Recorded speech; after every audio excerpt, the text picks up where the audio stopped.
What's up, trash talkers? Listen, it's impossible to fight, okay, if you don't know what you're fighting for. Does that make sense? Like, if you're in the dumps and you're struggling with mental health, things of that nature, it's going to continue tearing you down, all right? Because you're consistently trying to fight something, which is that demon, which is usually something from the past, right? Maybe that why needs to be fighting for your future. Let that be your why. Get the hell up and start fighting for your future. Stop fighting things that happened in the past. Easier said than done, right? Go seek help. It's okay not to be okay. A lot of people need to hear this. You are more of a warrior and a fighter if you stand up and say, hey, this has to stop. I need to go seek help. The stigma, everything has changed. It's okay not to be okay. Here is a firm believer in all men are created equal, but not all men live equal. That is why there's a certain select number of people in the DoD who decided to jump out of airplanes. And yes, we are better than you. 100%. Now, don't be the first triggered pansy to say, well, airborne's not relevant. You haven't jumped since World War II. Well, that's not accurate, for one. And two, it's like having a jalopy or a 68 Mustang. Well, a 68 Mustang's no longer relevant. Doesn't matter. It's still a better car than yours. So take it easy this National Airborne Day and just accept that we are better than you. So, two things for today's Honesty Cap. First thing, how do all my boys from the 101st feel knowing that the Army decided that instead of actually making you airborne, they would just create a whole new division that's airborne because you just aren't cutting it? It sucks. Thing number two, for all the folks who were like, airborne is irrelevant, doesn't even matter, they're making a whole new division of just airborne people because they're relevant. Think about that. How's that feel? Does it hurt a little bit? I hope it hurts a little bit.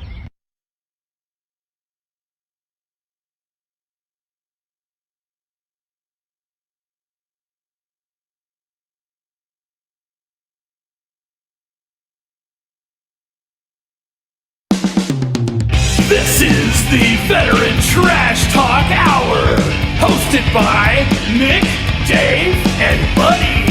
Real warriors making fun of other real warriors. Try to not get triggered.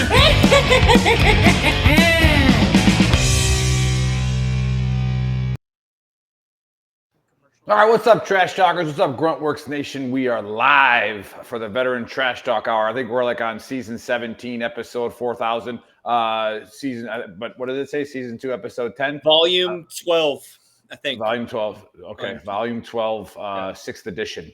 We don't really know what's going on. All we do know is that we go live every Saturday except for holiday weekends in July. And we just like to come and shoot the shit and promote veteran-owned businesses and first responder-owned businesses and see what people are doing and having a good time doing it. And, of course, we're sponsored by 10th Mountain Whiskey, so we get paid in booze. And that's always a good thing. So go ahead and go there and put in a code VTT, get yourself a discount. But with us today, we got Kevin. Now, how do I pronounce your last name properly? Sife. Sife. That's what I would say, but I don't want to screw it up because I don't usually introduce the show or the guest, but we have a guy who claims to speak 3 languages who's not here, all right? Because, again, we just do it live 1 hour a Saturday, and you just couldn't find the time to make it, and don't know where he is. He's flying from Lawton, Oklahoma to who knows.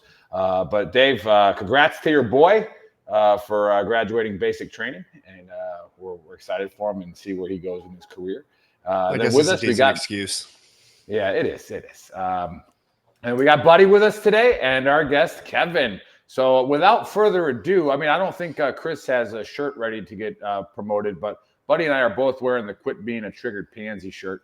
All right, it's our #1 seller at shop.veterantrashtalk.com. Remember, it's not political. It's just a reminder to yourself.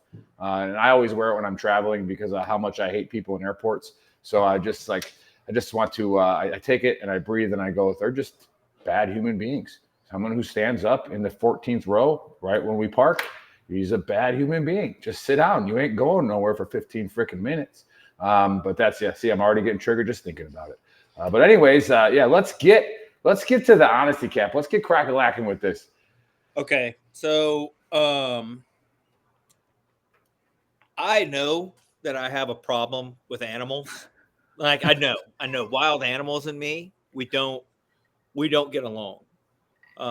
We've talked about homeless dogs before, and we've talked about the geese going across the road, and I get it. Maybe I have a problem. Maybe I need to go get therapy.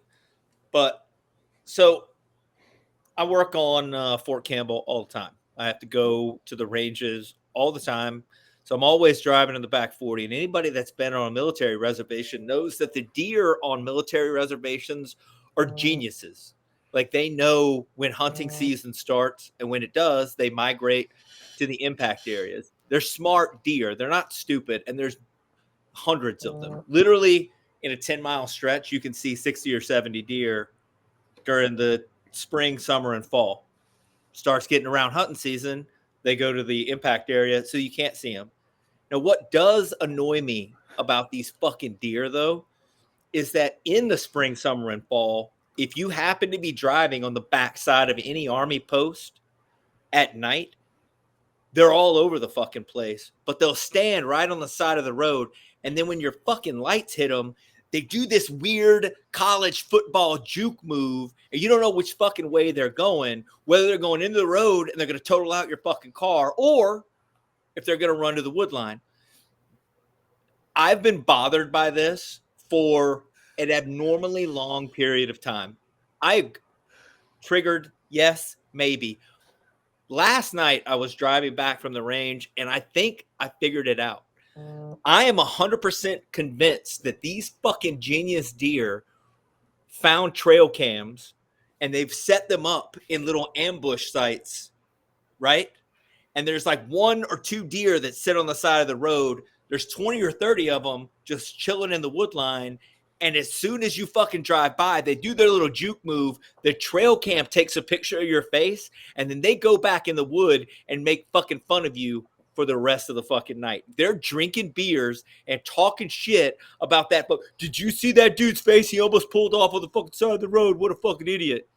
They're the worst types of animals. I think that I hate them more than I hate the geese and the homeless dogs. That is my honesty cap. I fucking hate them.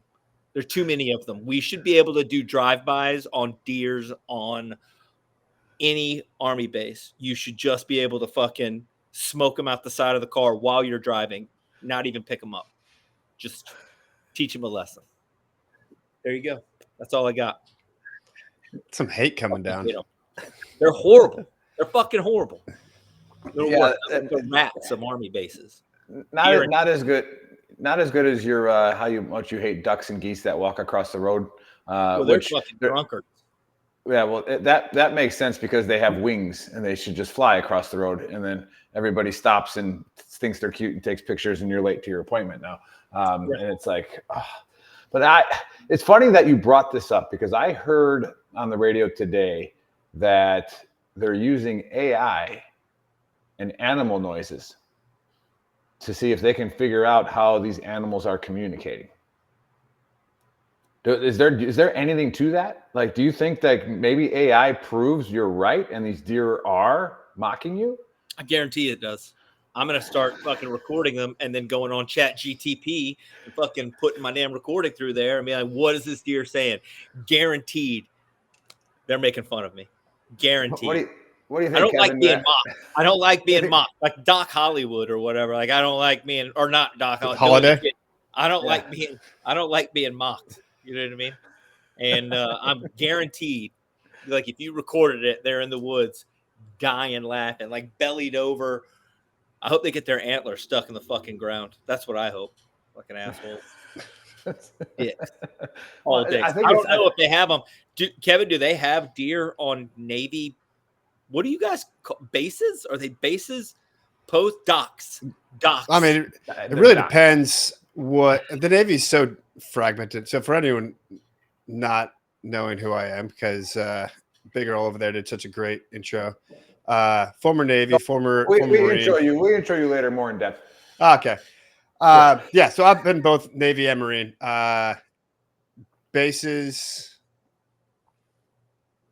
Naval Amphibious Camps? Base, Oceania Naval. Yeah, you got Naval Air Stations, but then you have amphibious bases, 32nd Street. I'm trying to think what that. I just call it 32nd Street, North That's in Island. San Diego, right? Yeah, No. but I've always heard it called Naval 32nd Street. I've never actually heard like Base 30 or Base San Diego. So we They're all- don't know. Do you have Yeah. deer there? I bet you don't. I bet they don't. Yeah, it's the middle of Seals San Diego. probably. It's like You might downtown have, like, San seals Diego. that are doing it. They're probably. It's like seals, you have deer walking through Manhattan. No, Yeah, not like seals. Well, like in the movie with Will Smith, they did. yeah, in post-apocalyptic. Yeah. There's also zombies and vampires, whatever the fuck those And things were. lions. Yeah. There was a lion, I Yeah. think. Yeah. Anywho, But no, Navy bases typically. Actually, deer do like to swim, though. It's weird. My wife's from Staten Island. Fun fact: there's a shit ton of deers on Staten Island, and they swim across the river to New Jersey. That's how they got into Staten Island. huh? They can swim well. So Now not you only are know. they mocking you, but they know that they can swim faster than you. I can't swim faster. I than mean, me. they got 4 legs. I mean, we have 2. They got hooves, God man. damn. I'm a Have you tried goddamn swimming diver. like with fists? Yeah. It's not Yeah. very efficient. Yeah. Not But that- they have 4 fists. So Is 4 fists better than 2 open palms? I mean, ChatGPT should be able to tell us after this study's done. I Yeah. don't I think Well, I brought up I would put myself against a deer in a swimming race. I thought you were going to that, say in a fight. I was like, I would not take that bet. I would not do that one. No, I've seen how that works out. Yeah. It's not good. Not good at all. Yeah, that brought up a flashback when I was in the Q course, and I was not the Q course in a selection. Didn't quite make it to the Q course, but we were on the Star course, and I'm like, you know what? I'm just going to cut right to this little pond. You know, because I was That's a really good good at I was really good at landing. If I found all 8 points, but I wanted to cut off like an hour so I get some sleep, and I'm like, I just go through this pond, I'll be good. And I'm working my way through it, and there is a deer that couldn't swim as well, that just like floated right up to me, and it was dead. And I was just like, okay, I'm gonna go back out of this swamp. I'm gonna go back around it. Just wanted to save an hour of sleep. But I was like, oh God, what is that? So Were you at Bragg when that guy got mauled by the deer? He got the buck was out on a run in Area J. This buck came up and beat his ass and then stabbed him with his antler. yeah. Like yeah. that Probably is- deserved it. Was it a should deer run it, or was man. it another guy just happened to be running down a range road and just magically disappears on Fort Bragg because he pissed off a Delta operator? It's like, Yeah, well, that happens. like- You gotta pay that money, dude. You gotta pay that Mhm. money. But I don't know. I do think animals talk. I believe in 100%. I believe like in the Disney like thing, you know, and I was hunting these 2 squirrels when I was living in El Paso, and these things they mocked me. Like they would dig into our cacti, you know, planters that my wife had spent a lot of my money on, right? And we had these blue agaves that are nice and beautiful and expensive, and they would eat the roots. And it's like, I got something for you. I got a little pellet gun, and these things would, you make the slightest sound, like just anything, and then they come right back up and they look up over the wall and then they go back down. I'm like, these motherfuckers are talking to each other. Like they got a recon guy out, and then the other one's going in and burying in. They're causing distractions over here, and then another one buries itself in there. I'm like, these guys are working too hard. But yeah, that's a good one. What about you, Kevin? What's before we get to the introduction and talk about what you do? What's good in your world? We got all kinds of good stuff here. I mean, first off, I live in San Diego, so life's just Yeah. better in general. I saw you guys talking about life's just better as an airborne. Well, life's better in San Diego. Don't move here. It's already too crowded, though. Yeah. Apparently, you've never been to the Emerald of the Southeast, Clarksville, Tennessee. So I actually have been there. It's you guys have It's- the ocean. my You've got a river. my kinda the wife's same. best friend is married to an infantry guy, and they were stationed out there and lived Yeah. in Clarksville. Yep. That place Like I was said, depressing. The To say- Emerald I'm just of gonna the leave it at that. Just depressing. The claim to fame is you're an hour outside Nashville. 45 minutes. Thank you very much. It's like Canada saying our claim to fame is that we're right next to America. True. I mean, you're not wrong. You're not wrong. Our 100% is our claim that you can go to Nashville, get hammered, and Uber back for less than $100. So it's not terrible. It's not terrible. not terrible. Well, you know what? At least you don't have to take a ferry to get across. Like a boat ferry? Oh, I don't live in Coronado. No, that Coronado is beautiful. Coronado is Pleasantville. Like, it is great to look at. It is a cool place to visit. I have zero desire to live there. It has, first off, it's outrageously expensive, but more importantly, everything on the island. It's not really an island; it's a peninsula. It's got the shaft, the strand where Buds actually happens. But everything, like, there's not much on there. There's like one grocery store, 2 gas stations, other than the ones on base. All the restaurants closed by 8 or 9, and they kicked off all the good bars. You know, there's still Danny's and McPee's, the team guy bars, but with the military cracking down on drinking in the military, you know, no one's gonna. First off, very few team guys live on the island, which means they're all driving down to Imperial Beach, or they're going across the bridge back to San Diego. So you have to drive after you finish drinking. In the Navy, in the military, I'm sure the Army's the same way. They do not fuck around if you get caught with a couple drinks. So nobody goes drinking at Danny and McPee's anymore, except for if they like can do a lunchtime quick beer, or they're there for the weekend. It's not Navy SEALs with Charlie Sheen anymore, where there's raging all hours. How many bridges, speaking of that, how many bridges have you jumped off of? I was thinking of the exact same scene when he brought up Charlie Sheen. I was the exact same scene. I'm like, how many weddings did you have to leave early because your pagers went off? Oh, my God. Pagers. We still use pagers. Us and Hezbollah are pretty much the only ones still using pagers. Hezbollah apparently got rid of theirs recently. I heard that there was a glitch. Yeah. I mean, yeah. That's our number one selling shirt of the month is subscribe to TNT Mobile, and we'll give you 72 virgins. Couldn't happen to a better. Do you realize the amount of forethought that has to go into tricking people into buying a bomb to put on their hip? I'm still trying to figure out, because I've heard you mentioned conspiracy theories. Ooh, I want to know. I'm sure they're never going to bring it up because they don't want to. Whoever did it, I know the Israelis haven't actually claimed it, but whoever did it, they're not actually saying what they did. I've heard 2 things. One, they somehow got explosives in all of these pagers and walkie-talkies and other things. That seems very difficult. The other thing I heard was that they were somehow able to, how when we're doing trigger locations, like they're looking for cell phones, and even if the guys have them turned off, our capabilities can turn them on or still kind of track them.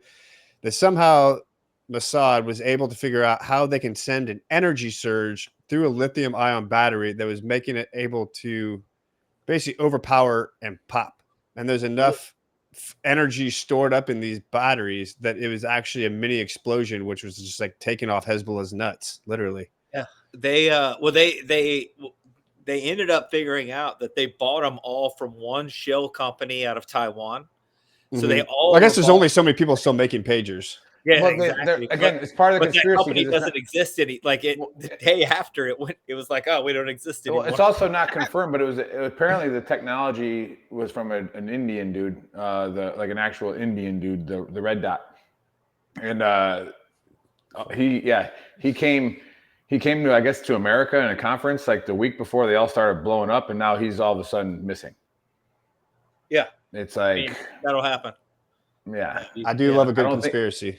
I don't think he's dead though. That is the same group of people we talked about it on a show not too long ago. That when they were fighting, when they got into the war with Egypt, Syria, and everybody else, they and Jordan, the Syrian side that they were fighting against, they kind of decimated them. But the reason that they knew where all their fighting positions were is because they had gotten a dude so high into the Syrian government that was a Mossad agent that like 10 or 15 years before that, they were visiting all of their fighting positions that are like facing Israel. And he was like, yeah, these are great, but it's these soldiers, like, it's terrible that they're out here in the sun.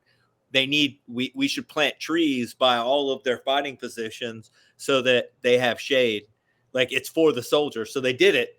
So when Israel was fighting them, they just targeted every place, every clump of trees. That's where their fighting positions It's were. like aiming stakes with mortars. Yeah, like it's. We should also put a candy cane stripe on this tree to increase morale. Maybe have them whenever combat is happening, have them put a large flag up right above their position. We don't want to have them hit each other. Yeah, let's make sure that we put some type of coordinate on that flag. Like, that way they know exactly where they need to hit. Yeah. That guy was sitting around after having a beer, laughing with his friends, and be like, check out what these idiots did. I got a story for you. Kind of like the deer in my. Kind of like circles back to the deer. All the way back. Yeah. Great. Trump was just talking about that on we had that on our last episode of our podcast. Trump talking about how he was on somebody's podcast. I don't know who. I didn't recognize him. But he's like, I am a mostly honest person.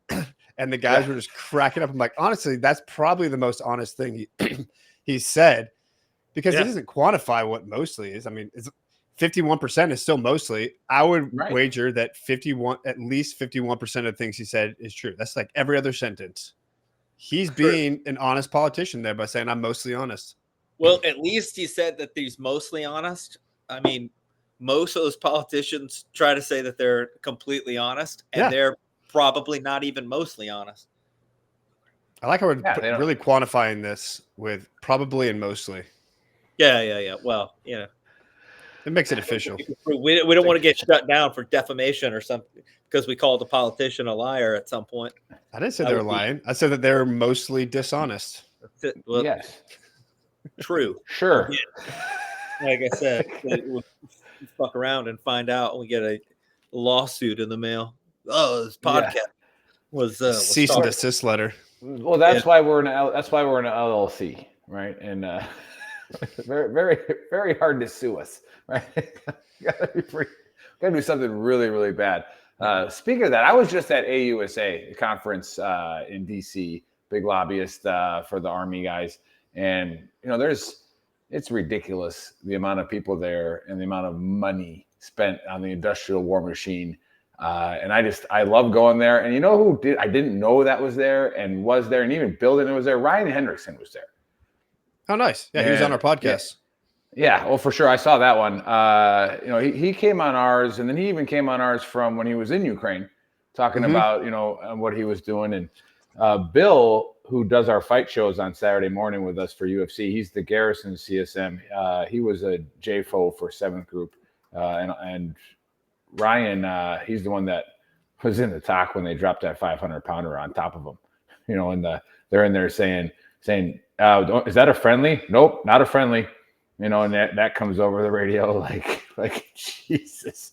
But no, I was glad to see that he was doing well. I wish I could have ran into him, but I was saying that because you run into all your old buddies, and especially since Veteran Trash Talk started, this is going to kind of segue into what Kevin's doing. We started it as our own kind of therapy to just bullshit with each other. And during COVID, when we just had a feeling that active duty suicides, because we were all active duty still at the time, active duty suicides were going to go on the rise when we started doing this dumb COVID shit. But the op tempo wasn't going to slow down. So it's like now when these guys are doing all the training and all this, they're just sitting in their rooms and they can't even leave their house, right? You knew domestic violences were going to spike, all this stuff. So we're like, let's just create some kind of thing where we can get on and bullshit and have a good time. Thankfully to everybody watching and commenting on the chat, we have a pretty good solid following. And then when we got Gruntworks, we have almost close to 1 million followers now. And we're like, we got to do something good with this. And we thought, let's promote veteran and first responder owned businesses. Let's just find out, and let's try to change the narrative of the dysfunctional veteran to the narrative of, oh no, you can use everything you learned and everything you've done to become awesome in the military to be awesome on the corporate side. And I have been following Kevin on LinkedIn for quite some time now. Been a big fan of his. Let me say the Vet Collective. Now, when you look it up, you got to scroll a little bit. You're going to need a new what's it called? SEO, search engine optimization, because all the veterinarian clinics come up when you search it first. But we'll talk to a guy about that. Yeah, we'll figure it out. We have a great one if you want him. He does it for free anyways, especially if I ask him to. And then it's also the veteranpreneur, right? Did I say that right as well? For the newsletter? Yeah. Yeah, the Monday morning Vetrepreneur. Vetrepreneur is pretty freaking awesome. And we're about to get into all of that. And he partnered up with Greg, retired Green Beret. And then they have their podcast now called Harder, Not Smarter. Mm-hmm. And I've listened to a few episodes of it. Phenomenal. And again, we just want to, when I write the script, it's just, it's a joke about just to kind of make fun of the guest. And it is the Trash Talk Hour, so you got to deal with it. What I was curious whenever I follow a Navy SEAL on LinkedIn, I'm like, well, how come this guy's not making any movies? When's the book deal actually happen? He doesn't have a book. There's no movies. Like, is he just like trying to do something to be you even relevant? A SEAL at that point if you don't have a book? Are you? My movie deal's through my OnlyFans, but you have to find it. It's all feed. Yeah. Your Trident is a whole different color. It's only got like 2 prongs instead of all of them. You know what I mean? Like, it's rainbow coated too. Yeah. And so, we'd love for him to discuss, why he didn't do anything cool enough to make a movie or write a book about, like every other Navy SEAL. But that's not really what we brought him on the show for. We brought him on the show to just kind of talk about what you got going on, how people can subscribe, how people can find you, and what you've been doing since you got out. Because I don't want to spoil it because I've seen most of it because, like I said, I've been following you for a while. So, Kevin, welcome to the Trash Talk Hour. The floor is yours. Tell us what you got going on. I appreciate it, man. It's good to be on here. I mean, you kind of hit the nail on the head when you were talking about the suicide and mental issues earlier. I got out February 29th of 2020. It was literally 2 weeks before California and all their wisdom decided to shut everything down for COVID, including the beaches, the parks. You couldn't even go for a walk on a trail without some Karen calling the cops on you. It was just like a stupid time. And so not only am I leaving the military after 12 years trying to navigate what I'm going to be doing next, I'm also figuring out, what the direction of America and the world is going to be. All the preconceived ideas of what my transition out of the military was going to be were completely thrown out the window with all this stuff. My first job offer was rescinded because they're like, we don't know what's going on. We don't want to hire you and then just have to lay you off again. It actually all worked out well for me in the end. They resent me an offer letter. They're like, you're actually just going to work completely from home now. I've never actually stepped into an office since I've gotten out of the military, which is nice. And it put me on a very different path than I would have gone on my own. I had zero entrepreneurial ideas or aspirations when I first left the military. I went through the Honor Foundation. Quick shout out to them. Phenomenal organization helping team guys. Originally, it was just team guys helping them transition out, find jobs, find their next purpose in life. And they've since expanded on to the broader SOCOM community. If Green Beret, MARSOC, Ranger, if you're a support personnel for someone in SOCOM, they all have access to this great organization. And I think they just opened up their 10th campus. So they're doing a lot of good work helping guys figure out what it is they're going to do next. But I was going through that, my idea was going to be the typical team guy. I was going to go into operations for some startup company. I was going to make my millions and it was going to be great because startups are the way to go, right? Nothing romanticized about them. But as I started interviewing with a lot of these companies, all I can think about was how stupid their fucking product or service was. Like, I'm not going to say the name of the company because nothing wrong with them. It was more of my first impression of, I had this big idea of what working in corporate America and business was going to be. Like everything was about making this great product or service. And it was like basically a revision of Airbnb, but for corporate companies. And every time they started talking about the stuff they're doing, I'm like, I have zero excitement about what you're saying right now. I also have no desire to do any more spreadsheets or PowerPoints or stuff like that. And like operations is obviously not going to be a good fit for me. So huge help for me to figure out what I actually didn't want to do, and ended up stumbling into recruiting. Now, originally for me, sales and recruiting is basically HR. HR is Toby from The Office. I have no interest in getting involved with that type of stuff. But as I started talking to guys that were outside agency recruiters, like, actually, this job sounds pretty fucking cool. They largely work remotely. They choose their hours. They make really good money. They just get to talk and connect with people all day.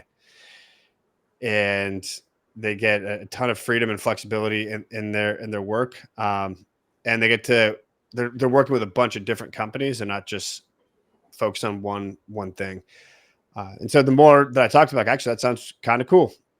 Ended up getting a job as a recruiter when I got out, and I lasted 10 months before I realized I do not like working for somebody else. I got COVID. It was at the end of the year. My commission was about to get reset. All my deals had closed. I was going to be going into January with 0 new deals in the pipeline, and my commission resetting back to the base amount. I'm like, I could go back in January and have everything baselined, or I can just go start my own recruiting agency. It doesn't seem that hard to run a business. These guys that were running the business I was working at were nothing special. You know, they didn't have some business degree. They didn't have their MBAs. They didn't have decades of experience in that industry. So I made the decision to pull chocks and started my own business. And I created a free Gmail. I used Excel as my CRM. I created a free logo on Google and PowerPoint. And then I paid $7,000 a year for my LinkedIn recruiter subscription. That was my total overhead. I already owned my computer. I already had internet and a cell phone. So those weren't any new expenses. I'm like, cool, I'm open for business. Oh, and then at some point I opened up an LLC, to make it official. But I didn't have a website for a year and a half. I didn't need it. I just figured it out as I went and realized how much fun running your own business is. And I wanted to be able to bring that to more veterans that, like me, probably didn't realize that entrepreneurship, business ownership was an option. Like, as I said, for me, I thought to open a business or start a business, you had to come up with some crazy new idea like the next Facebook or Google. But now that I've been in this for a while, the best businesses to get into have nothing to do with tech. Don't even look at venture capital, raising funds, stuff like that. It is a very small percentage of businesses. I think it's like 3% of businesses actually meet the venture capital model, and they get 97% of the attention. But if you open a plumber shop, an electrician shop, a power washing company, a moving company, a landscaping company, all these things, you don't need to create anything new. You don't have to reinvent the wheel. You can take the exact business model. A successful business is just one that's run well. You don't have to have some crazy idea that's unique. That's going to, as they say, disrupt the whole industry. That's just buzzwords that make people feel good when they're trying to raise money. And so that's what I've been trying to do for the last 2 years now. And I brought Greg Van Dyne, my business partner, the former Green Beret, on board. And our main focus now is getting veterans into the driver's seat, whether they open a franchise, they start their own business, or they buy into an existing business. And we're putting all our effort into getting as many veterans into this path as possible, because we just do so much better when we have control of our life, of our career. You can create some level of generational wealth. Not every business is going to be a 7, 8, 9-figure business, but getting you in the high 6 figures, cresting up on $1 million a year. I think it's 4% of businesses ever hit $1 million a year, but veterans have a remarkable track record in business. I think we own 11% of the businesses started in 2022 were by veterans, but we're like 2% of the population. So it's a huge disproportionate ratio of veterans running businesses and veterans in the population. And I'll stop there for a second because I've been rambling. If it wasn't for veteran-owned businesses, the T-shirt and coffee industry would be flat. There'd be nothing. Or the whiskey industry. Yeah, exactly. Yeah. So For sure. I got a question for you. But as far as like starting your own business, did you think that did seeing, I don't know how the SEAL community works as far as efficiency. Did you see that did the inefficiency that you went through for 12 years with your military job help you like say, well, I'm not going to do that. I'm not going to do that, and streamline what you're actually doing? Like, is that one of the benefits to being a veteran and open up a business is you being more efficient? I think what really serves veterans well is, and do you guys have that whole message to Garcia story in the Army? Is that something you guys teach each other? No, Nope. no, It's an old story. I think it's more of a Navy thing, Marine thing. But basically, the gist of it is figure it the fuck out. Like, you're not always going to have someone telling you how to do stuff. It's just like, here's the thing we want you to go do. Now go do it. We're not going to give you directions on how to do it. We're just going to give you the what. Set up this fob. Like we had Michael Clemmer from Aerial Resupply Coffee going. I was just going to bring him up about the coffee thing. He's an awesome dude. Yeah, he's great. But yeah, going back to veterans starting coffee shops, he loves ripping on that whole thing. Like, oh, look, another veteran-owned coffee shop. Look at them. Dude's killing it. Dude is he's freaking doing killing great. it. Yeah. But he was talking about how at one point when he was a captain, he was told to just go set up a fob. He was brought up to a hillside. They're like, make a fob there. And then they left. He's like, the fuck? I never built a fob before. And he had to go figure out, like, what are the things I need? What's the equipment I need? How many personnel? Where do I put equipment? Where do I, what's the layout of it? That's what veterans are really good at. It's probably more of a issue within the military that it's just self-solved. Like, it's not great leadership that they do that type of stuff. Like, here, go build a fob, and then we walk away and expect it done. But it creates a mentality of, I'll find the answers because I'm not going to fail in my job here. And that's literally all entrepreneurship and business ownership is. It's being able to look ahead, see what problems might be there. So any op plan, you're going to look at contingencies. We do that every single time. We go into pretty much every plan with a 70% solution because you just know it's going to get fucked. And you're okay with it getting messed up as soon as you hit the ground. You're like, oh, that's not a 3-foot wall. That's a 7-foot wall. Way to go, Intel. You hooked us up. But you're not just going to get back on the helicopter and leave. You're like, all right, bend over, new guy. We're going to crawl up your back and get over this ladder. And we're going to, teamwork over this thing. That's, again, what entrepreneurship is. You may not have seen that issue coming, or you thought it was going to be different. You get there. You don't just curl up into a ball and say, oh, woe is me. I'm such a victim here. You're like, no, I'm going to figure it out. It might not be the solution you want at the moment, but it'll be the solution that lets you live another day. And entrepreneurship is just about living. And Simon Sinek talks about it. It's an infinite game. The game is to stay in the game. Yeah, I think that the other I guess benefit to being in the military is that we're not used to working 9 o'clock in the morning until 5 o'clock in the afternoon, punching out and going home. It's like you're done when the job is done, and then you move on to the next job and do the next job the next day until it gets done. Yeah, you're just finding work. Yeah, exactly. I think civilians don't.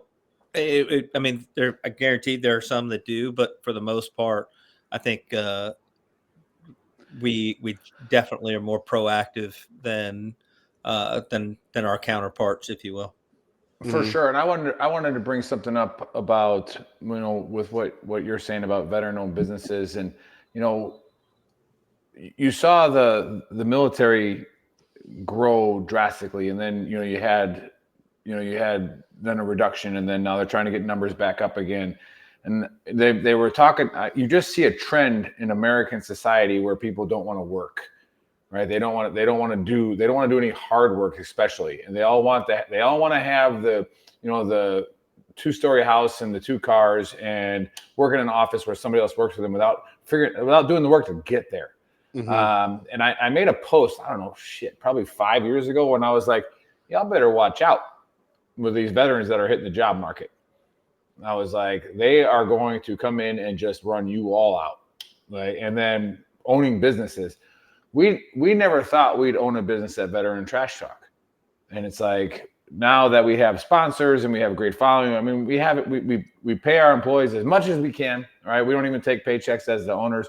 And it's like, I try to just keep the thing growing. And we always talk about, there's 72,000 nonprofits for veterans. Mm-hmm. And we try to promote every single one of them, trying to help. Now, your podcast being very similar, so I'm kind of like transition to your podcast. When did it turn into like, hey, let's start a podcast, and then talk about the title, right? Harder, Not Smarter. And for everybody listening right now, and a lot of people will listen afterwards, we've had pretty good viewership today.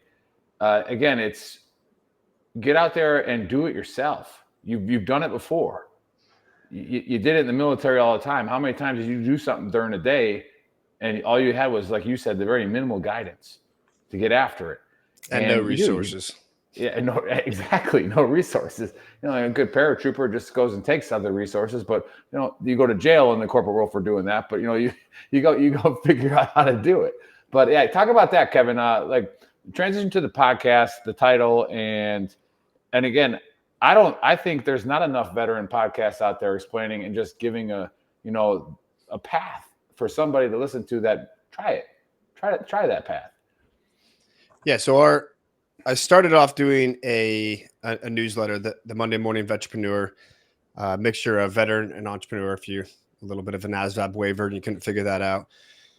And the idea was that I wanted to find veterans who had started businesses and highlight what they've done. So it's a two-pronged effect.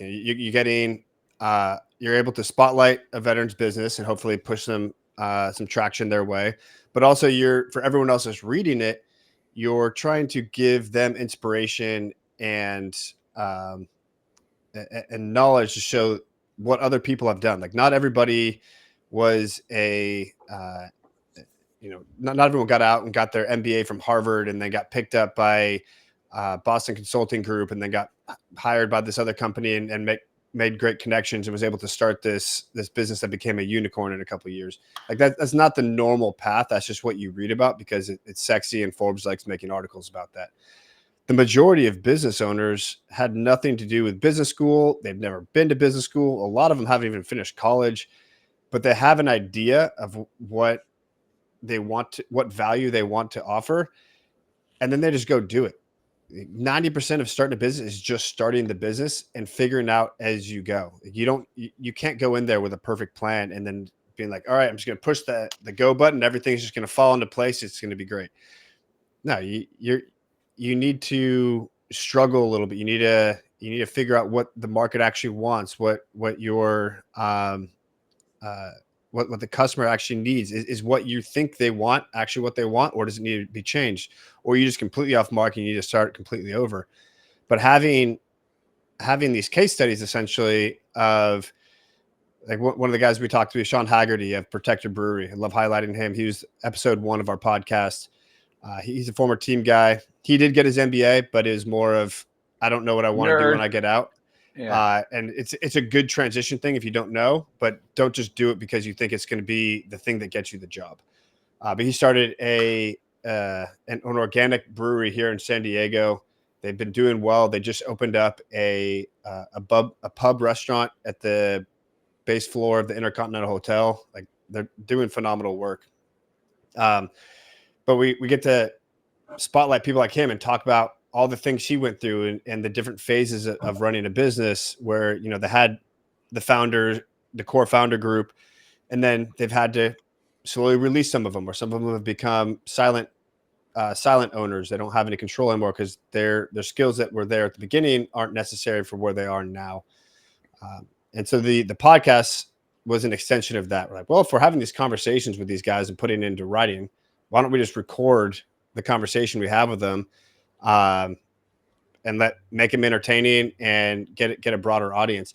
And honestly, what we found is the newsletter market is super saturated. ChatGPT kind of fucked it. When you can just go on there and say, write me a newsletter, and there's so much reference for that algorithm to be able to pull from that I'm guilty. Like I used it for certain things to help me come up with ideas and structuring and editing and all that stuff.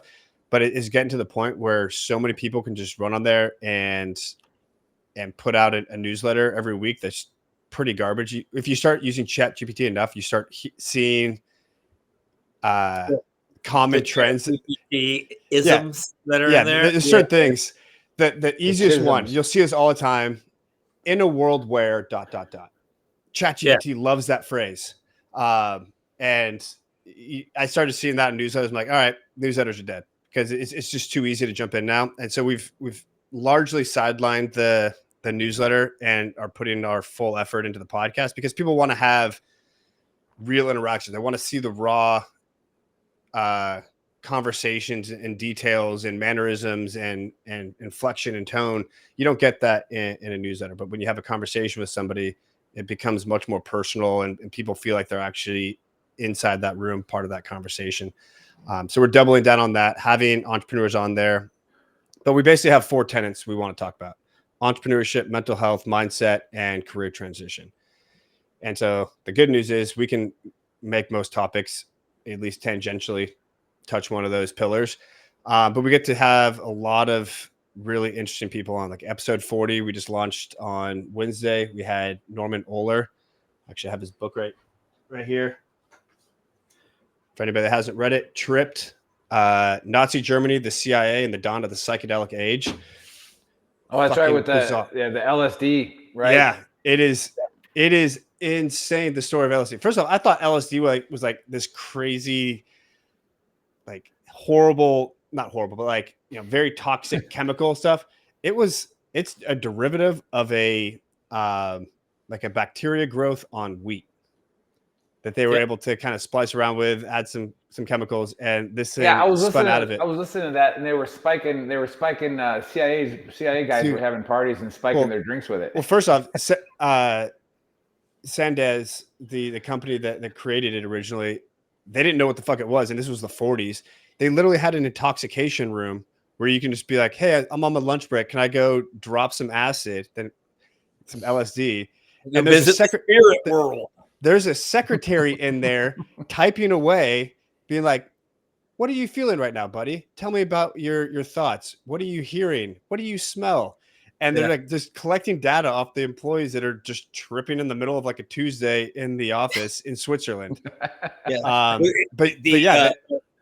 funny thing is, like, the CIA, like in the 40s and 50s, was fucking wild. Like, they were doing a bizarre place. If you had a weird ass idea, you could bring it up. Like, just MK Ultra, like, for anybody not familiar with MK Ultra, was the CIA's project to use LSD to figure out if there's like a truth serum. Can you manipulate people? Can you turn them into Manchurian candidates? Yeah. And so Norman was talking about in this book, the CIA would have parties at people's houses, and it got to the point CIA members were walking around with their own bottles of wine with their thumb over the top because they were so worried that someone else was going to spike them with LSD. It was happening that much. Like, people were losing their mind. They thought they were just like going insane, and they would run off into the Diddy party. There was the original Diddy party. It was a CIA party. No party like a CIA party. So we just had Norman on the show, get to talk with him. And he wrote the book because his mom has Alzheimer's, I believe, dementia, Alzheimer's, one of those.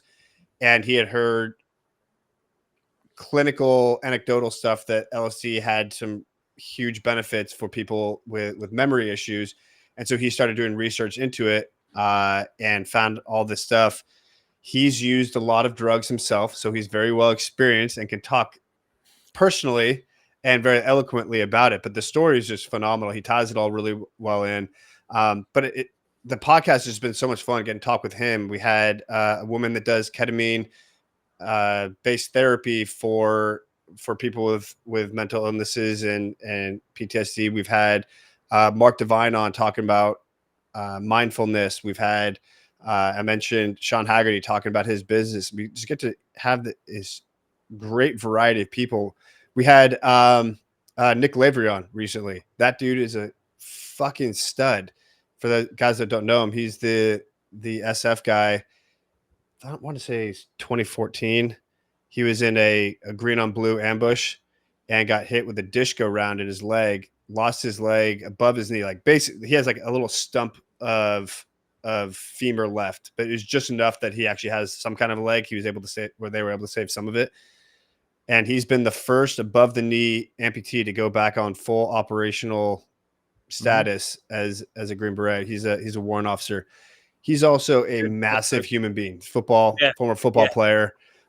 Super Boston too. Like you can hear the masshole in his accent. Funny is just before or after he went to dive school, because he was also the first amputee to go to and pass dive school down in Key West for the Army. Anyway, we would go into, because he's a fifth group guy, and we got our own, like our gym or whatever. We'd go into the gym, and you'd look over, and it's a massive dude with one leg deadlifting like 500 pounds, and you're just like, what the fuck is going on? I'm going home. He's doubling my deadlift. That's why I stopped working out too. Yeah. I saw Nick at the gym. I'm like, nope, I quit. Yeah, like when you look at him, you look at the other guys and be like, what's your excuse for skipping leg day? Because this guy's not, and he ain't got but one of them. Like, maybe it's easier for him. It doesn't hurt as much when you only have one. Yeah, lower center of gravity. I don't know, some kind of excuse. Yeah, there's got to be something we can make up here. Make me feel better about myself. Yeah, and he is 100% super Bostonian. Like his accent is fucking it's pretty thick. To get back to your question though of the name, so we had two reasons behind it. The first one is it's telling you to do things harder, not smarter. Kind of like your shirt, it's not necessarily for the person reading, it's for the person wearing it. Right. I had I think it was the CEO of Buds at the time when we finished Hell Week. He told you to do something every day that challenges you, that makes you feel uncomfortable, to never get complacent. And I think there's just too many people out there that are looking for that shortcut answer of how can we make this easier? How do we not put in the work and still get to the same result? You're talking about it, that a lot of the stigma is that people these days don't want to work. They just want to have the manager role without the experience and the actual leadership to be able to earn it. So we're a big proponent of sometimes like there's no easy way through Buds. There's no easy way through the Q course. There's no easy way through Ranger School or RAS. And sometimes you just need to put your head down and go through that brick wall and stop looking for the smarter way. Just put in the effort and go through it. The other side, but you do get weekends off in Buds to do laundry. Just some weekends, not on the island. The thing is that I think what you realize is that, I don't know, the hard Army schools that I ever went to, you got an apathy for your own plight. Like you were like, well, this sucks, but it is what it is. It's going to suck regardless. I might as well put my head down. But it sucks for everybody around you. So it's It's just, but when you get done with it, there's a sense of actual accomplishment as opposed to like not being fulfilled at all from taking the kind of the easy route. Mm-hmm. Yeah. And Buddy's been to every school in the Army. So he I think he was an instructor of I think he was head of the schoolhouse for 5 of them.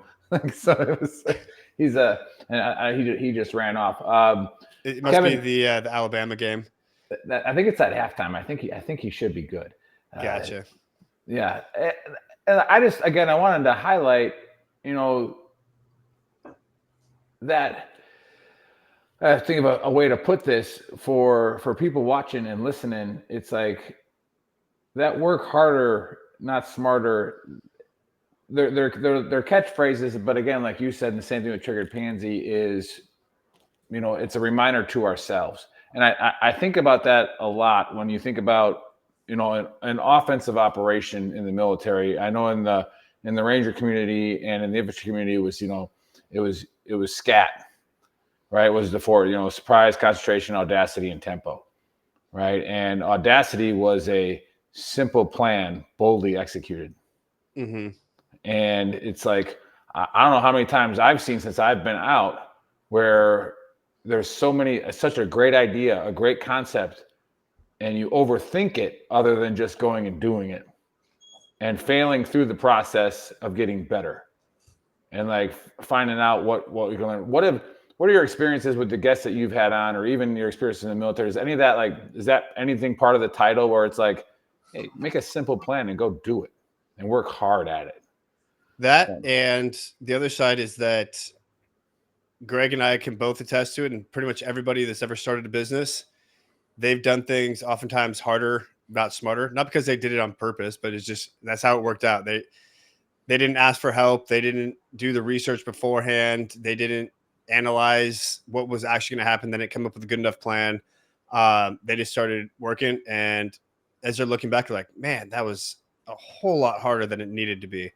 And I think that's just part of running a business, is that having the momentum and moving forward is so much more valuable than figuring out the best way, especially as you're getting started. Like once you become a bigger company, yes, you need to make smart choices.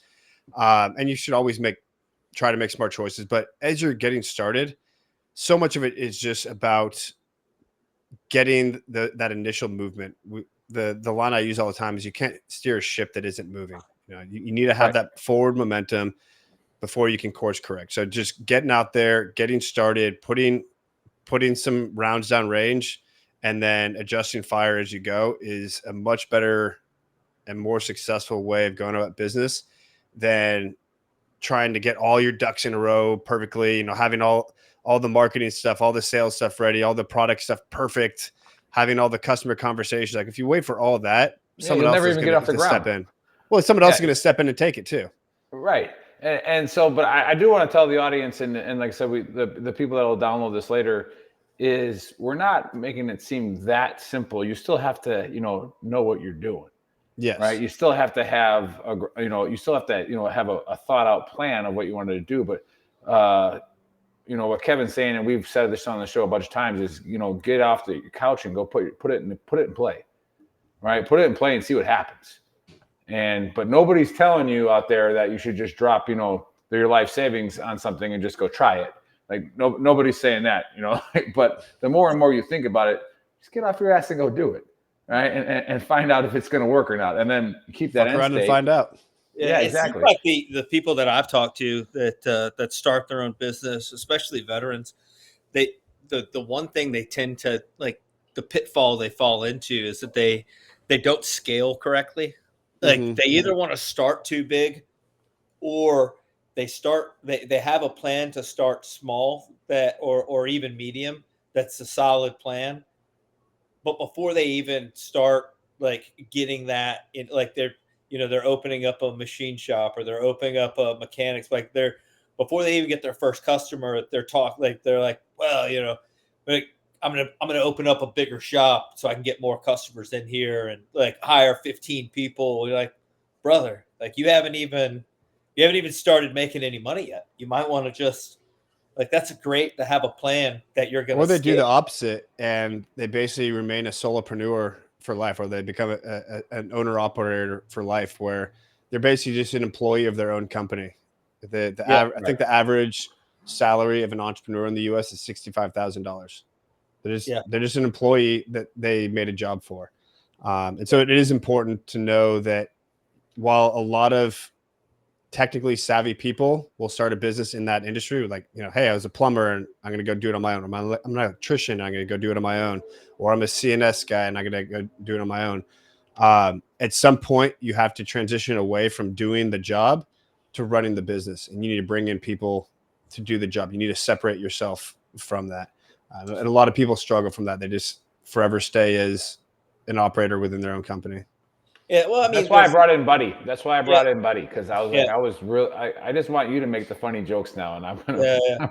I'll drink the whiskey. You make the jokes. Yeah, there's something to be said for people that want that just they want to do the job, like they want to be a plumber, but they don't want to work for anybody. But they also don't want to deal with, like, the hassle of having employees that they have to manage or whatever. Like they just don't want any. They're just like, so they create their own business, minimal responsibility, and it's just what they're like. That's what they're doing. They're gonna do it until they're done, and then they're gonna retire and go, hang out and wait. The entrepreneurship route, though, is only a small segment of who we really want to help. Like, starting a business is great, but it's super fucking hard, and there's a whole lot of challenges, and there's a huge failure rate.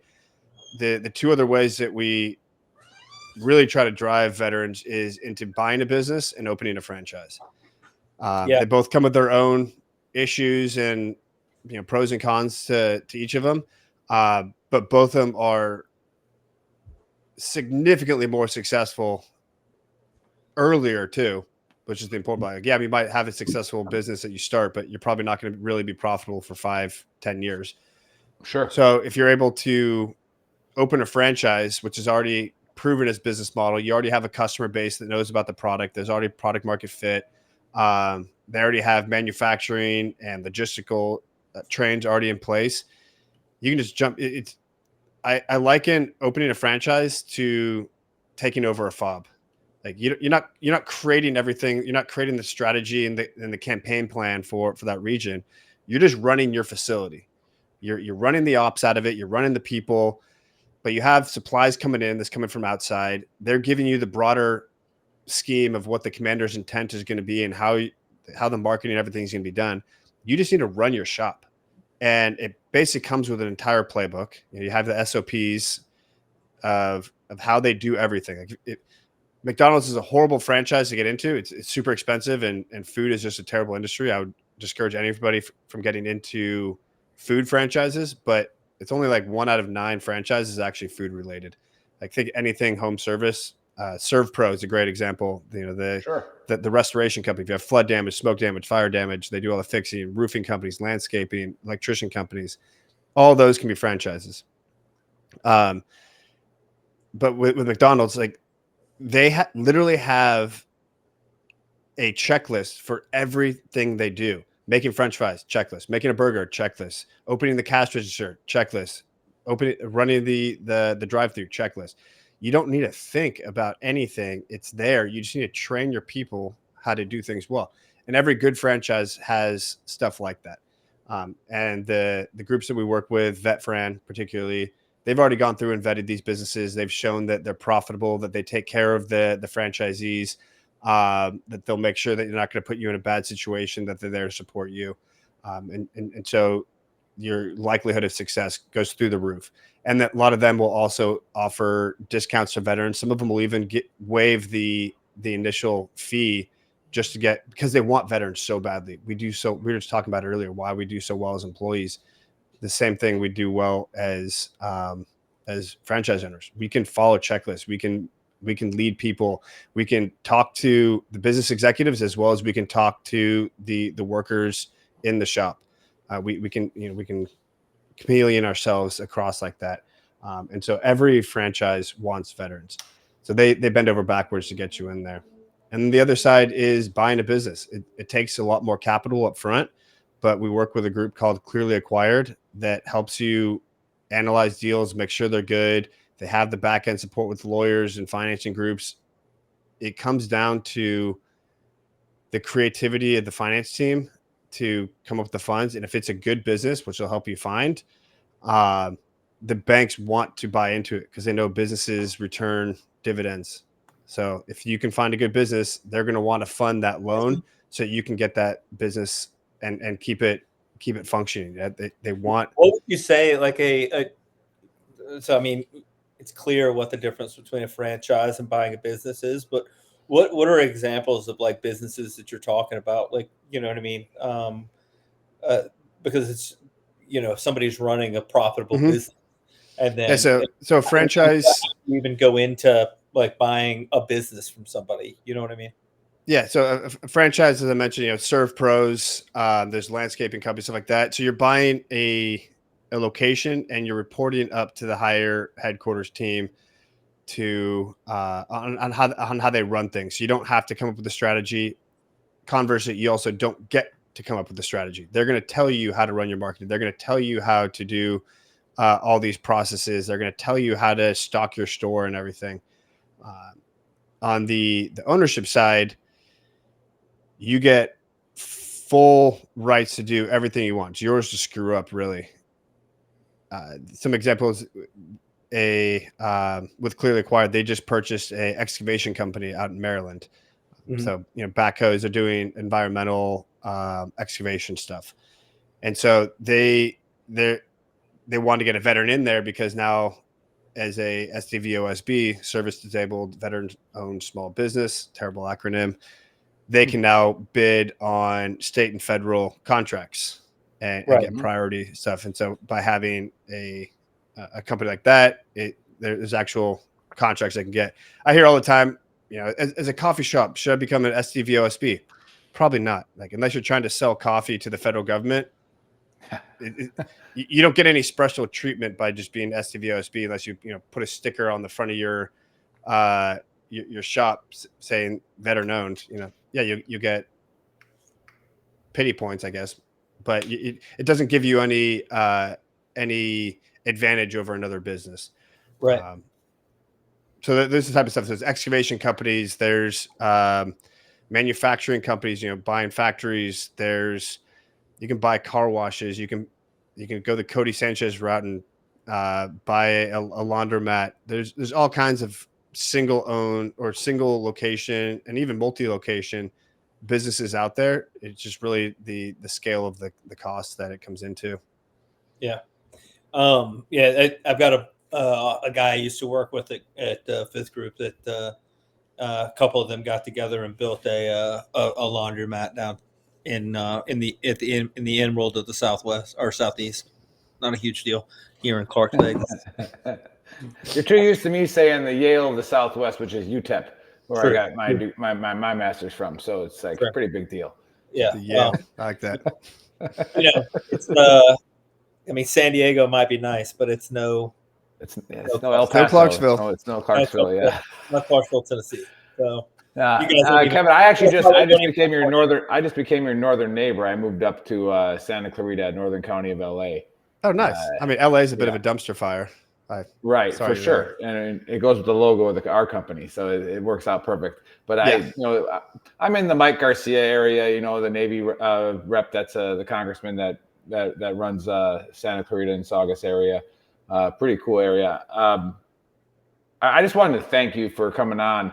And again, kind of like the man crush. When I started following your page, and you look at you look at some of the guests that you've had, and we've had for 4 years we've had hundreds of guests on, and every one of them brings a little bit different wealth of knowledge that somebody watching can learn from, and somebody watching can get better from. Who is your favorite guest so far in your 40 episodes? We've had a lot of good ones. Oh, yeah. And don't say Eric Wan, because he was like our second guest like 4 years ago. So. Oh, you had him? He's awesome, dude. Right when he first started it. It was great. Yeah. Eric Wan runs Wave Neuro. They do mental health, brain cognitive stuff. If anyone is in San Diego or LA, they have Newport Beach, baby. Newport, yeah. Fancy.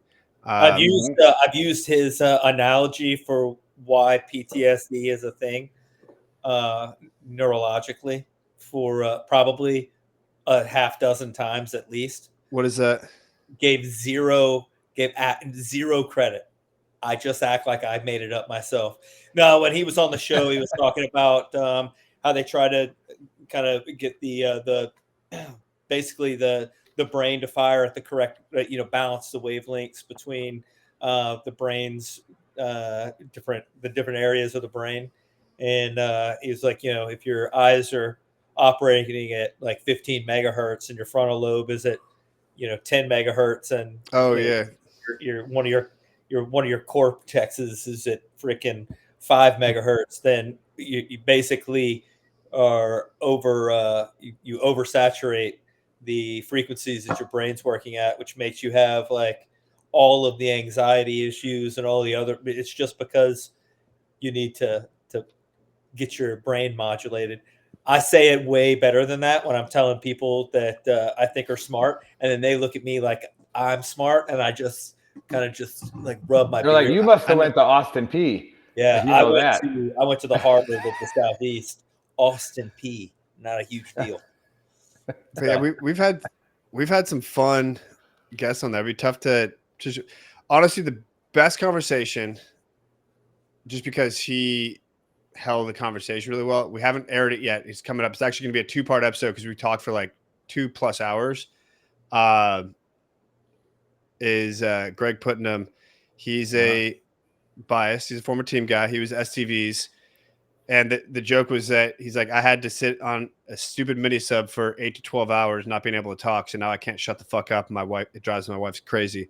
But he was an absolute riot talking with him about what he's done. He runs Little Belt Cattle Company out of Montana now with Tim Sheehy, another former team guy. He's actually running for senator. Looks like he's going to win. I think he's like 10 points ahead of the incumbent. Yep. So if you're Montana, vote Tim Sheehy. Montana's full of Navy SEAL reps. Dude, if America ever Like gets invaded, Montana will never fall. What was that? SEAL team, old Team 6 commander is a congressman up in Montana. Yeah. I just saw him talking about. Yeah, I got Brad to meet Geary. him. Yeah, I got to meet him. It starts with an H. Last name, man, I can't believe I'm brain farting. I'll have to call my boy Matt. Do you know Matt Frost by any chance? No. Oh, SEAL guy, team guy. I think he was on the Atlantic side. But I'll just look it up on here while you're talking. But keep going. Sorry. Yeah, Greg was a riot to talk with. I mean, Nick Lavery was just inspirational. Everything he says is so perfectly eloquent, even though he sounds like a masshole. Like, he is such a smart guy and has a great story to listen to. We also had an A-10 pilot who took a surface-to-air missile tour, vertical aileron. Oh, Kim Campbell. Okay, yeah. Killer chick. Yeah, we had her Killer chick. on too. Like I said, yeah. She has a great story. So it's tough. I don't know. Are we brothers? Yeah, basically. Zinke, Ryan Zinke. Yeah. That's right. So I don't know. We've had some fun ones, and I'm so excited to keep doing it. If nothing else, even if I'm making millions of dollars, I'd still keep doing the podcast because it's just fun to interact with these people and have candid conversations. Yeah. Well, in the future, let us know anytime we can help, and like any way we can help promote your guests as well. Seeing as we have a lot of the same guests on, but if you got a new one, like what's that brewery you talked about in San Diego, the organic brewery? Yeah, Protector Brewery. It's Protector. Sean Haggerty. Yeah, so anytime you have somebody, I shared the link on the Veteran Trash Talk chat, but we go live on like 5 different platforms. So like the link to the book Tripped, I shared that on the Trash Talk page. So awesome. Go on there, buy the book, and it's something about like, you know, veterans supporting veterans. Like, why not? You know, if you're, again, people like coffee make fun of the coffee businesses, like, you get Ranger Up coffee, get Ranger Essentials coffee, like all kinds of to get, you know, go to Aerial Resupply coffee. Like, just, who cares? Have you had Michael Clemmer on the show? Oh yeah, we had him on twice. He's been a repeat. Dude, he's so funny. We had him on when he first started, and then once he blew up, I was like, "You're coming back on, bro," and then we're gonna take credit for it. So it's like, which, you know, we had nothing really to do with, but it's like we'll take credit for it. Yeah.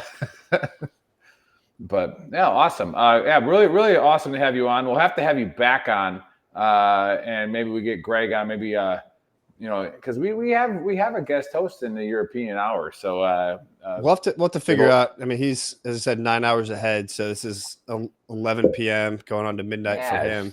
He's got 2 young boys. Night. He's got 2 young boys. It's 3 and 5, 4 and 6, something like that. Okay, yeah. I'll tell you the problem with being in Europe and then getting on this show is that usually is what?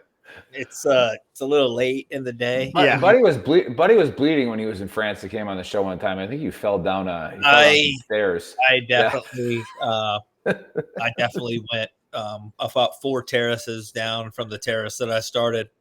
Well done. I've been overserved. Everybody knows. It wasn't your fault. They overserved me.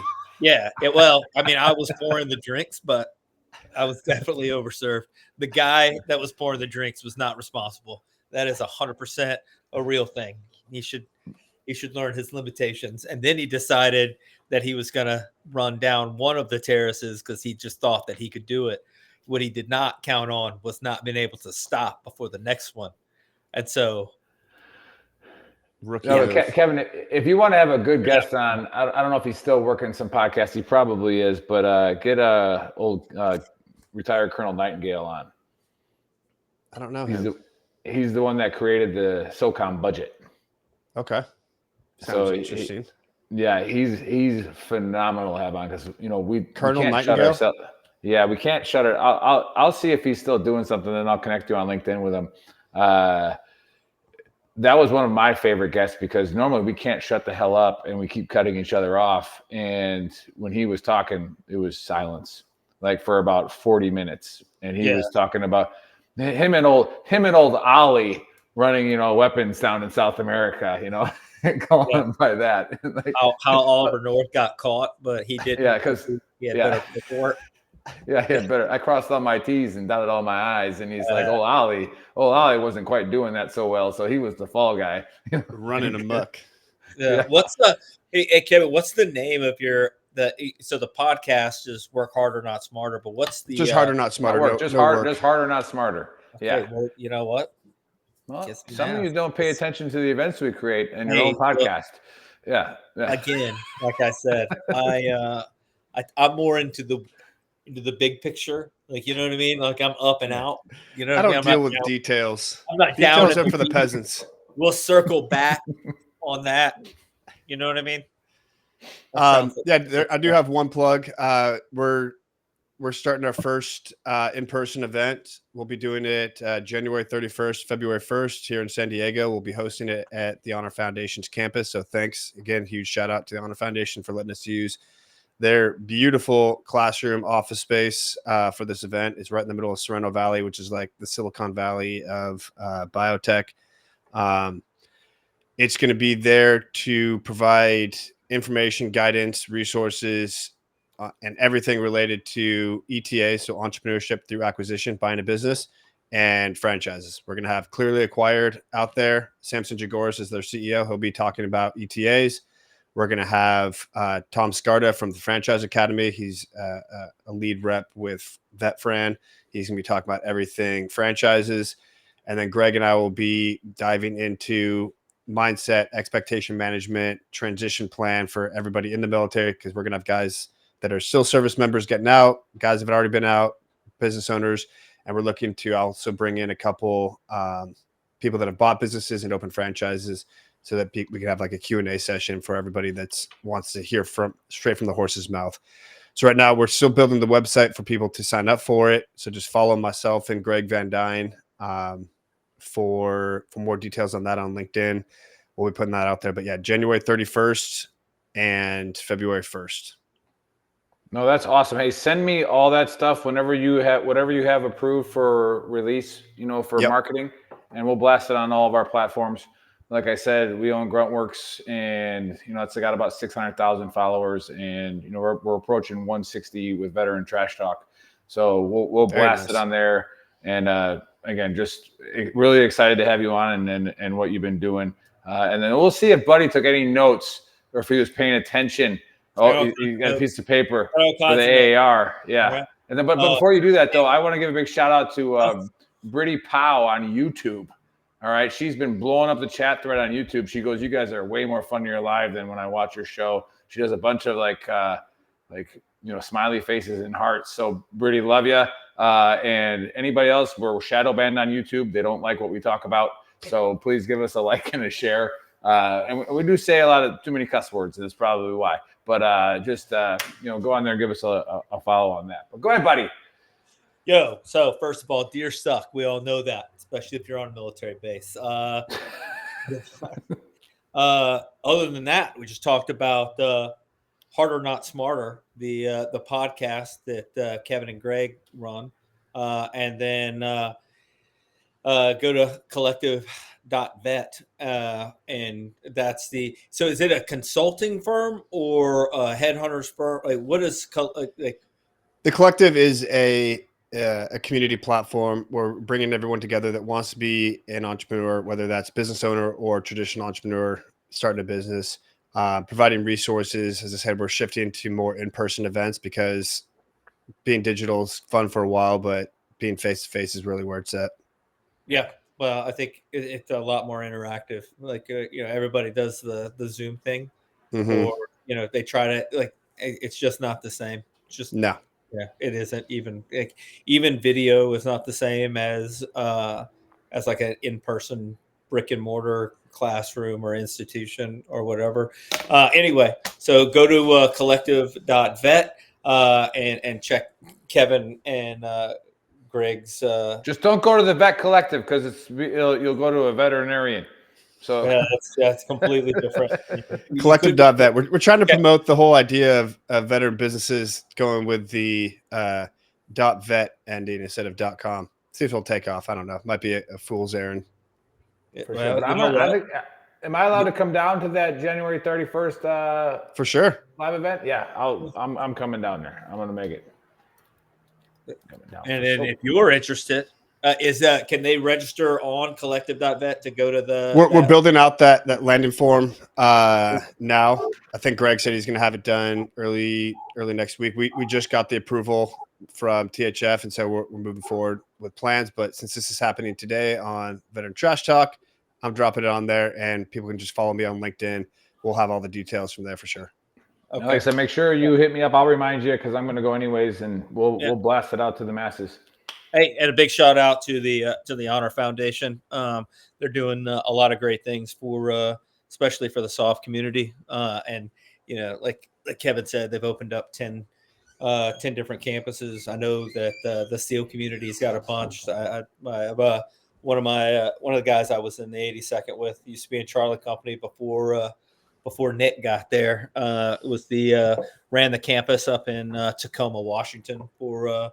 I think he just stopped a little while ago, but great organization, great people with a great mission. So that's all I got. That's the AAR. All right, last word, Kevin, and then I'll close this out. That's it, man. It was a pleasure being on here. I loved being able to just have candid conversations, shit talk about deers. Honestly, my pet peeve in the Marine Corps at Quantico was beavers. They'd create dams, which turn those tiny streams into big old ponds. Fucks with your land nav. I hated beavers.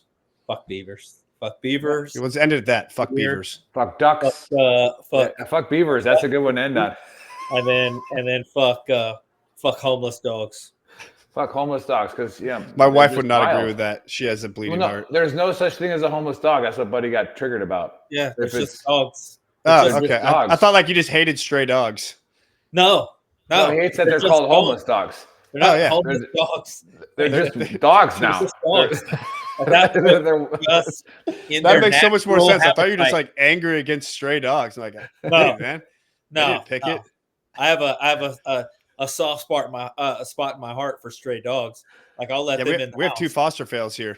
But don't act like they're not happy. Like they're back in the wild. They're back at home. They're just dogs now. The whole thing that brought that up was I went to PetSmart and they were like, give money to homeless dogs. And I was like, first of all, what are you going to go give them my money? Like you're going to give my money to the homeless dogs? Or are you just randomly throwing kibbles and bits out of your car so they have something to eat?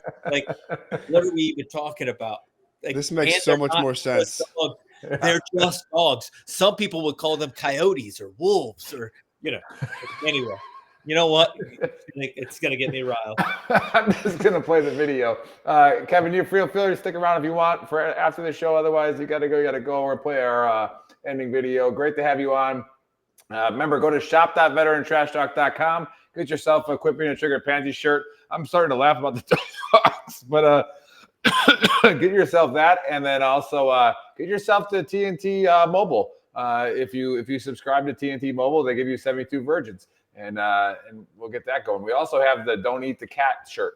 That's a big selling one too. Don't eat the cats. All right, we'll see you guys next week.